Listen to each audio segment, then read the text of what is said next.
sommes aujourd'hui 31 août.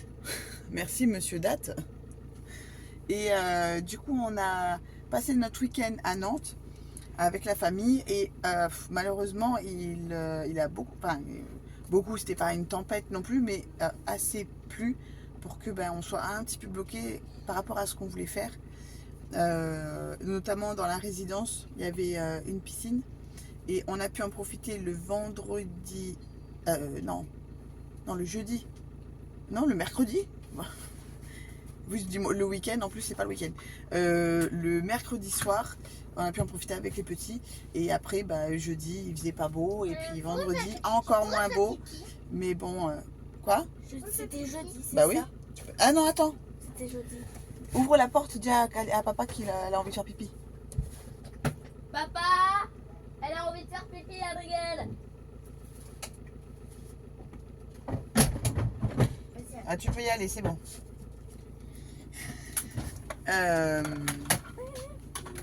Mais c'est pas grave, on a fait d'autres choses. Donc on en a bien profité. Et là, on s'est de nouveau mis sur le spot de Angry. Angry. C'est A-N-G-R-I-E. Il est bien ce spot, hein. Ah ouais, cool. Et on s'était mis là la veille d'aller à Nantes. Et là, du coup, on s'est remis là parce que c'était pas très très loin. C'était à 50 minutes de Nantes. C'est un joli spot bien calme. Et du coup, là, on prend la route. Il est 9h50 et on prend la route pour aller où? Au zoo de la Flèche. Voilà. Donc on va voir comment... on a pris les places. Donc maintenant, on a pris les places sur Internet. Et on a vu que la plupart, en fait, des endroits où on peut visiter, etc., sauf les musées, comment dire, quand c'est dans une ville, quoi. Quand c'est dans une petite ville, les musées... Ouais, je me rappelle plus le nom. Qui sont vraiment pas chers. Généralement, c'est entre 3 et 5 euros la place. Le musée de... Par contre, le musée des illusions était bien. Oui.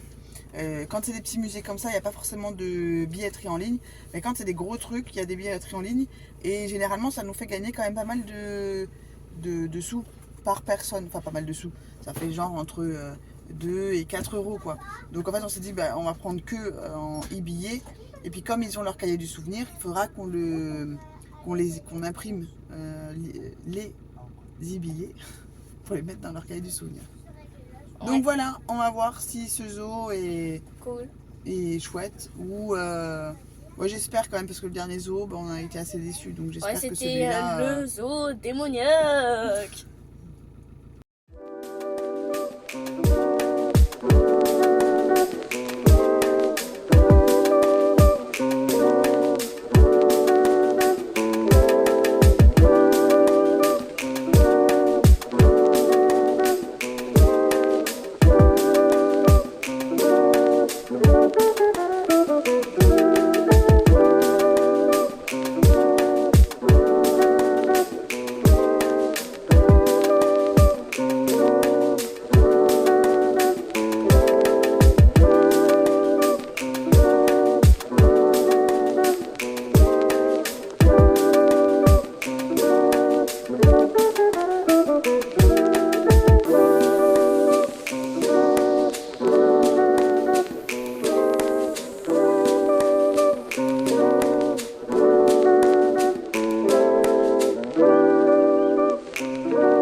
Et bonsoir tout le monde.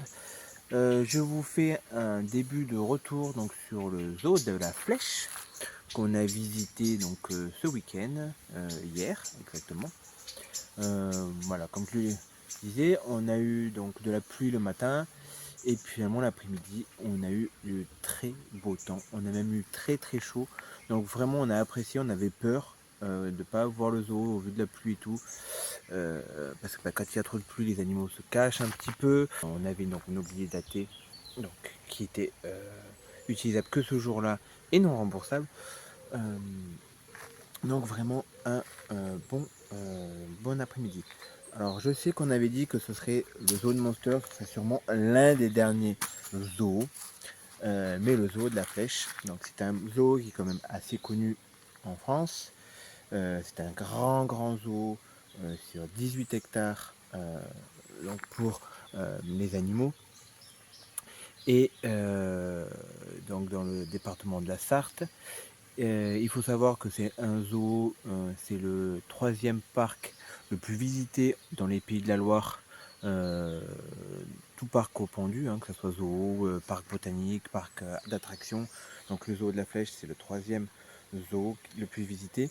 Et il faut aussi savoir qu'il y a eu une émission de télé donc, qui s'appelle Une saison au zoo, qui a été tournée de 2014 à 2022.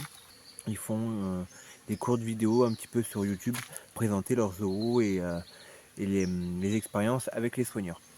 Voilà, donc c'est un zoo où on peut aussi dormir, qui propose des nuits sur place, donc avec différents lodges, lodges soit à côté des guépards, il y en a plusieurs, à côté des lions ou à côté de l'ours, donc avec vue directement sur les parcs pour une nuit.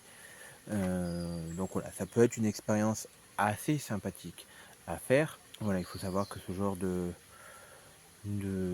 plus de bonus, on va dire, est assez coûteux.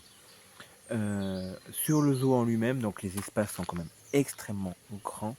Je crois que l'ours polaire avait plus d'1 hectare rien qu'à lui seul. Il était tout seul, avec plusieurs bassins d'eau, de l'eau qui est assez propre, qui est assez bien entretenue. Enfin, les animaux ont un joli poil. Les soigneurs sont souvent là. Donc vraiment très très différent de celui qu'on avait fait à Monster. Il y a des petites animations. Il y a une journée où on peut faire en fait en réservant aussi. On peut faire une journée avec des soigneurs, donc on devient un petit peu soigneur, on voit un petit peu, on rencontre un peu les animaux avec eux et vraiment ils en prennent très bien soin. Il faut savoir aussi que le zoo de la Flèche a beaucoup de partenariats avec des groupes de conservation d'animaux. Et bah, notamment, je crois qu'il y a un des soigneurs sur la présentation, je crois, du Pandarou, qui nous a dit que bah, il y avait l'argent qui était que nous-mêmes, en tant que visiteurs, en fait, on aidait à ces programmes de conservation des animaux parce que il y a une somme sur le billet acheté qui est revendu, enfin qui est donné à ces programmes de conservation. Donc je trouve que c'est vraiment bien pour les animaux, c'est vraiment bien. Bah, aussi ça responsabilise un petit peu notre billet, on n'est pas là que pour. On paye pas que pour voir des animaux, finalement on voit aussi pour. On vient et on achète le billet aussi pour la protection de ces animaux-là. Donc c'est plutôt une bonne chose. Voilà, il y a un petit spectacle sur les rapaces. Il y a l'entraînement avec les otaries aussi, qui est présenté 2 fois dans la journée. Il y a une présentation et une rencontre avec les loups arctiques, avec les tigres de Sumatra, avec le pandarou.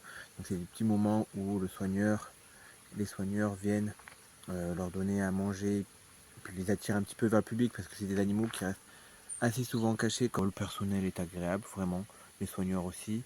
Euh, je pense que vous verrez la petite photo, les petites vidéos. On a passé un petit moment avec les lémuriens.